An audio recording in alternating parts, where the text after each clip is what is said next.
مفتی صاحب یاد رکھیے گا کسی کو پیسے دیتے وقت دیکھ لیے گا کہ وہ بندہ خاندانی ہے یا نہیں ہے. جب آپ یہ 2 کام کریں گے تو اللہ کی امان میں انشاءاللہ آپ آ جائیں گے. قسم کھائی ہے، میں نے بندوق بھی خریدی ہے کہ جس دن وہ مجھے مل جائے گا میں اس کے سر پہ 7 گولیاں ماروں گا، اور اگر نہیں ماری تو میری بیوی کو 7 طلاقیں. بسم اللہ الرحمن الرحیم، الحمد للہ رب العالمین، ایاک نعبد و ایاک نستعین. السلام علیکم، میں سید کاشف موٹیویشنل اسپیکر. زندگی میں آپ نے یہ کام نہیں کرنا ورنہ آپ کے ساتھ بھی وہی ہوگا جو مفتی طارق مسعود صاحب کے ساتھ ہوا ہے. اور ان کے ساتھ کیا ہوا یہ واقعہ میں آپ کو بتاتا ہوں. ایک شخص بہت غریب تھا، ان کے پاس آیا اور مفتی صاحب سے جو ہے وہ ریکویسٹ کی کہ آپ میری مدد کریں. مفتی صاحب نے بہرحال اس کو اچھی طرح دیکھا، اس کے گھر وغیرہ بھی گئے، گھر وغیرہ دیکھا تو انہیں پتہ چلا کہ واقعی یہ غریب ہے. تو مفتی صاحب نے کہا کہ دیکھو میں تمہیں بھیک تو نہیں دوں گا لیکن میں تمہیں ایک کاروبار کرا دوں گا.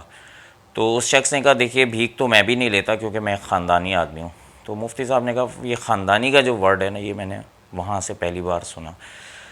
تو بہرحال مفتی صاحب نے اس کے ساتھ گئے اور جڑیا بازار اور وہاں سے 2 ریڑیاں خریدیں، اور اس کے بعد آم کا سیزن تھا، اس کو پیسے دیے، وہ آم وغیرہ لے کر آیا اور ریڑھی لگا لی اس نے.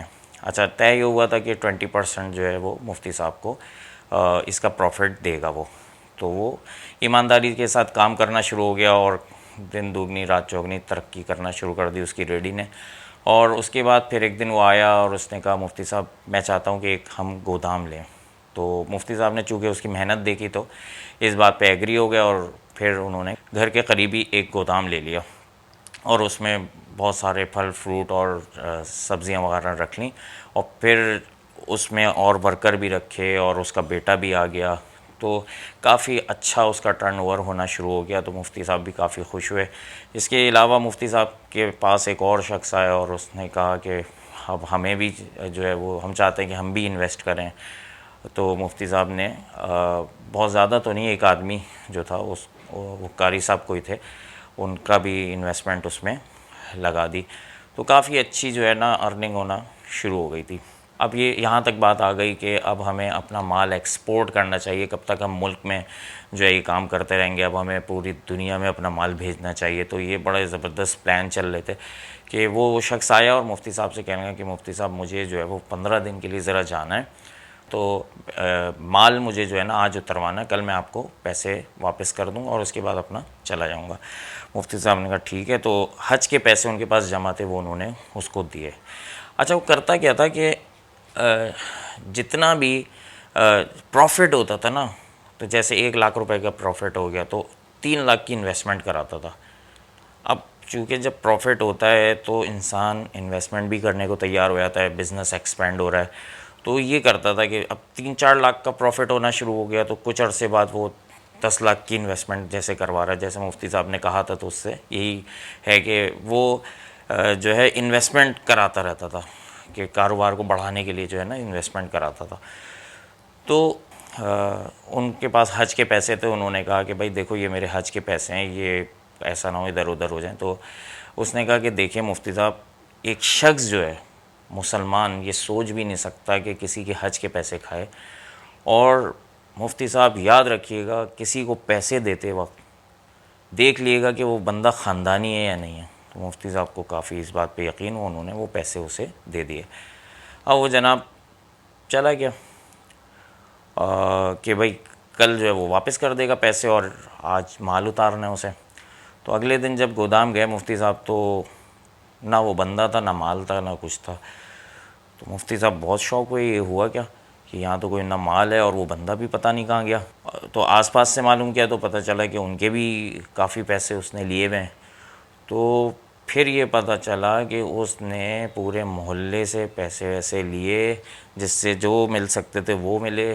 مفتی صاحب کے حج کے پیسے، مفتی صاحب کی انویسٹمنٹ، ان قاری صاحب کی انویسٹمنٹ، اور پھر گودام کے 3 مہینے کا کرایہ. اچھا وہ گودام کا جتنا مال تھا وہ بھی اس نے کسی سے سودا کر لیا تھا اور وہ اس ٹائم پہ اس نے سیل آؤٹ کیا اور یہ جا وہ جا، یعنی کہ ٹھیک ٹھاک اس نے لاکھوں کروڑوں روپے اس نے سمیٹے اور یہ جا وہ جا، خاندانی آدمی نظر آ گیا. اس کے بعد مفتی صاحب کے پاس ایک پٹھان آیا باجوڑ کا. کہیں گے سنا ہے آپ کے ساتھ یہ ہوا ہے؟ کہیں گے ہاں کیا کر سکتے ہیں، ہو گیا اب اللہ کی مرضی. تو کہیں گے کہ میں میرے ساتھ بھی اس نے لاکھوں روپے کا، وہ شاید سبزی منڈی میں ہوتا ہے، تو اس نے کہا کہ مجھے بھی اس نے لاکھوں روپے کا چونا لگایا مفتی صاحب، پوری زندگی میں مجھے کبھی کسی نے چونا نہیں لگایا، وہ شخص مجھے لاکھوں روپے کا چونا لگا کے چلا گیا، اور میں قسم کھائی ہے، میں نے بندوق بھی خریدی ہے کہ جس دن وہ مجھے مل جائے گا میں اس کے سر پہ 7 گولیاں ماروں گا، اور اگر نہیں ماری تو میری بیوی کو 7 طلاقیں۔ تو مفتی صاحب نے بھائی کیا کہہ رہا ہے یہ؟ تو دیکھیے زندگی میں کبھی بھی کسی پہ اندھا اعتماد نہیں کریے گا، اور یاد رکھیے گا اپنے کسی بھی کام سے پہلے نبی پاک صلی اللہ علیہ وسلم نے فرمایا کہ استخارہ ضرور کریں اور مشورہ ضرور کریں۔ جب آپ استخارہ اور مشورہ کریں گے، یہ سنت عمل ہے، اللہ کی امان میں انشاءاللہ آپ آ جائیں گے، پھر آپ کو کوئی بیوقوف چونا نہیں لگا پائے گا انشاءاللہ، کیونکہ اللہ کی پھر آپ اس میں آ گئے۔ تو دوسری بات یہ ہے کہ جب کوئی بہت زیادہ قسمیں اور بہت زیادہ صفائی اپنی پیش کرے نا، سمجھ لو کہ اس میں کھوٹ ہے۔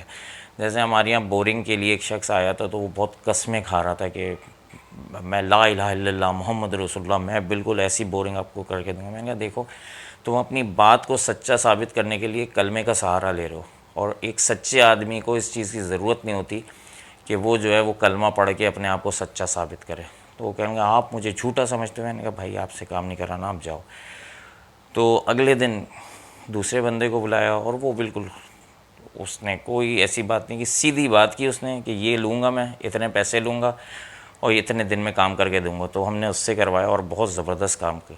اب وہ جو قسمیں اور کلمے پڑھ رہا تھا نا، بعد میں پتہ چلا کہ وہ شخص جو ہے وہ تھا ہی مسد ایسا ہی، وہ کام کو لٹکا دیتا تھا اور وہ بندہ ہی صحیح نہیں تھا۔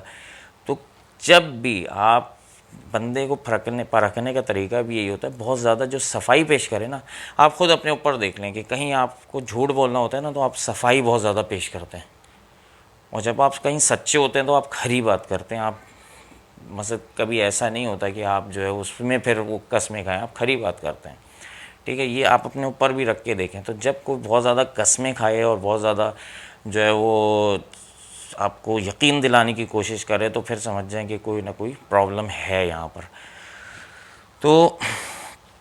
تو کبھی زندگی میں کسی پہ اندھا اعتماد نہ کریں، ورنہ آپ کو زندگی میں بہت نقصان ہونے والا ہے۔ ہمارے حضرت فرماتے تھے کبھی کسی پہ بھروسہ نہ کرو، اور اللہ بھی یہ کہتا ہے وَعَلَى اللَّهِ فَلْيَتَوَكَّلِ الْمُؤْمِنُونَ، کہ مومنوں کو چاہیے اللہ پہ بھروسہ کریں۔ تو امید ہے آپ کو یہ ویڈیو پسند آئی ہوگی، اپنا بہت سا خیال رکھیے گا۔ Thank you very much.